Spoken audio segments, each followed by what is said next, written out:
And you can come up to the mic and share what's on your heart. And I'm going to start, just to start it out. And Steve can come up to me if I talk too long. So, I remember when John and I were looking for a church, and when we landed here after being a bit in the wilderness in terms of our church life, I felt immediately this sense of being cherished and that we would be useful here. And I think that's very intentional on the part of Father Brian's leadership. Shortly after our time, he came to visit us, and I found him to be an incredible listener to our hearts about what we wanted and where we were at personally in our lives and what we needed in our church life. And so with that gentle opportunity that I can still see in our living room when we lived on Modoc Road, him listening and us just sharing what we wanted, and he was very respectful of that. And that was, our daughter's now 21, so that was 18 years ago we stayed here. And many people have talked about the community here, and it's been something that's been compelling for us. So I think that, as you've heard, Brian is a vision caster, and that vision, whether you're aware of it or not, seeps into our lives. And he's encouraged us many times to move that vision forward, and I hope that we do. I have appreciated so much your pastoral time in my life. You've come alongside me when my mom had her stroke, when my father died. Just incredible gratefulness for that. I think Brian is the kind of pastor that I know I could call any time of the day. If he was overseas and there was a crisis, he would come home. So Claire's comments are correct, that his pastorship was priority, even though he went all over the place. And that has stayed true for me. And I appreciate that. The last thing I'm going to share is the impact of faith-based reconciliation. And the many, many opportunities we've had to see and to learn about our ties to Jerusalem and to Israel. I just got back 10 days ago from a trip to the Holy Land, and one of the most impactful times for me, and had nothing to do with the reason I was on the trip, but I was just finishing Bethel, 18 years here, and when I was at the Wailing Wall, which I've been there once before, the only thing I felt deeply was this sense of prayer and weeping for Jerusalem and for the peace for Israel.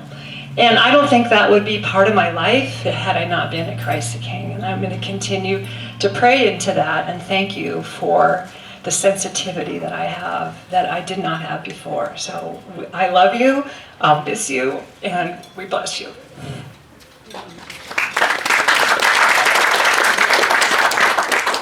Eileen?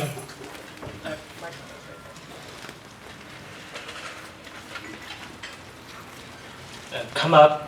It'd be nice to see a line here. Father Brian, I want to thank you for all the time when I was in need that you visited me in my home, the hospital, and rehab. And I want to tell you that you can officially now say, don't want to, don't need to, can't make me, I'm retired.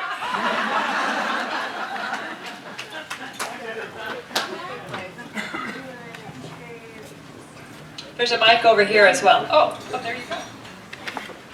Like I said, I was kind of hoping there'd be a line forming on these microphones. So I worship up at St. Peter's up in the Santa Maria. And so 3 years ago, I had a brain bleed, and so they sent me down here to Cottage Hospital. And I was there in intensive care for about 2 weeks. And I don't know how often Brian came. My wife says he came every single day, to worship. Not worship, but pray with me. And I think I woke up once during that time.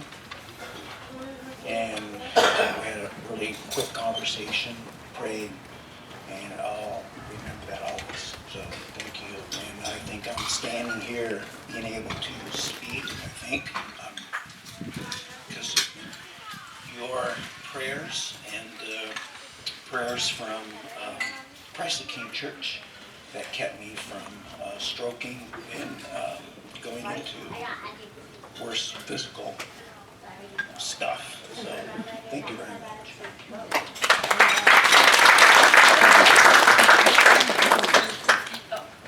Hi, I'm Michael Powers, and I've been blessed through the ministry of reconciliation, which I do believe is God's gift to you and to us, and blessed through the local reconciliation efforts through racial reconciliation, but also the international trips and the work you've been doing in Syria and with the Isaiah 19 project. Our family has been blessed too with you in the times of our worst tragedy, with the loss of Alex at 22. And really, you helped us get through the most difficult time any parent could ever get through. And I know you've done that a few times with the parish here, and we're just eternally grateful for your love and support and caring from you and your aunt and your family. God bless you.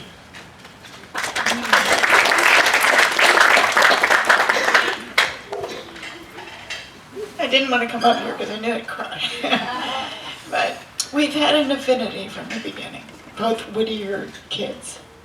And I've been able to take you for granted for 25 years because I just know you'll be there. One time we got into a big fight and you said to me, I will always work it through with you. And I totally know that's true. So I take so many things for granted, and I know I'm just going to miss a lot and appreciate you a lot from this day forward. Thank you.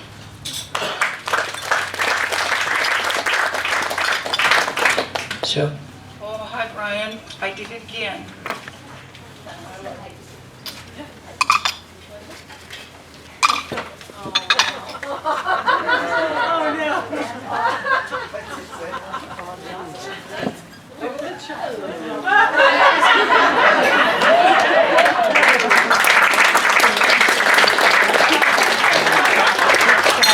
Okay.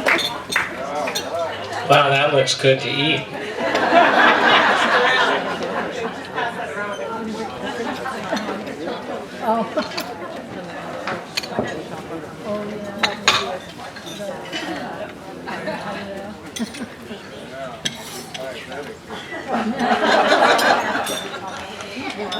Well, I knew Anna Bryan from St. James, and Claire was 3 months old when I met her.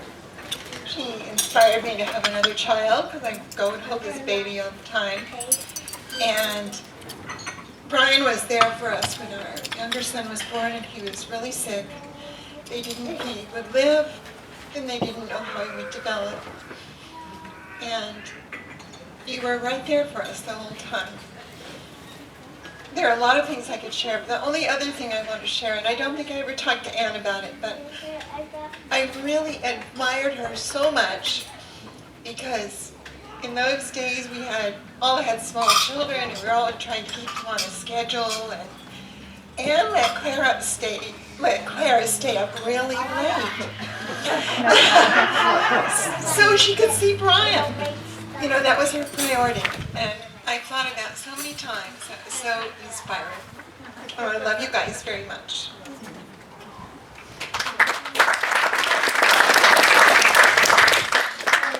So when I think of Brian's tenure here, I think about ministry, and how involved this church is. I think I'm on outreach, vestry, joyful noise, healing prayer. What else do we do? Everybody here is involved in 4 or 5 different pies, and we show our faith through work, and I think that's because of Brian. But don't ever come to him with an idea and say, this is a really good idea, because he'll say, you should go with it.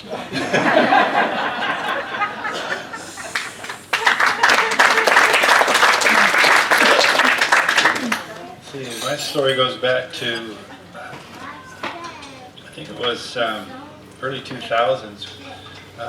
Kathy had to have an operation, and we were at the hospital in Los Angeles, and it was the middle of the day. I was very impressed that Brian showed up and sat with Kathy and prayed for her, and it was just a huge blessing to us. Also, I was a lapsed Catholic when I came to Santa Barbara, and working at UCSB, and I met Catherine there. And I chased her for a long time until she finally caught me.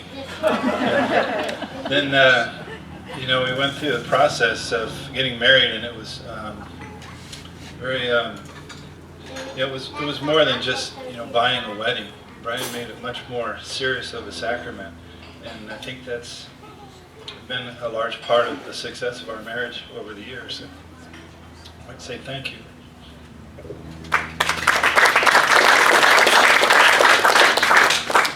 Well, I too am from St. James, back years and years ago, and I was in the first Bethel class that Brian ever taught, and Ann was in that class too. And it was very interesting. I think there was times he was wondering, why did I ever let her in? But he launched me on a real journey, because I don't know if the recent Bethel classes, but you gave that big yellow button that said Think Hebrew. And that really launched me off, and I'm now in a Messianic congregation, been for several years. But I tell everybody that you're my mentor. And I really mean that, because you started me off in a lot of things. I remember the evangelism that we used to go every Tuesday night, and I had my Tuesday night headache. Every Tuesday night I was going to have a headache because we're going out evangelizing. But those were some really, really special times, and there were some very meaningful times. I remember one time when you walked in on somebody who had just tried to commit suicide, and if you hadn't been there that night, she would have not made it. And there were just many, many special things, and you'll always be very, very important in my life, and I'm just really excited to see how the Lord is going to use you in the days to come, and stay in touch.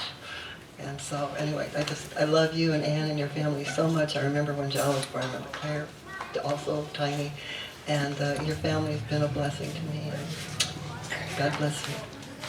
Shalom.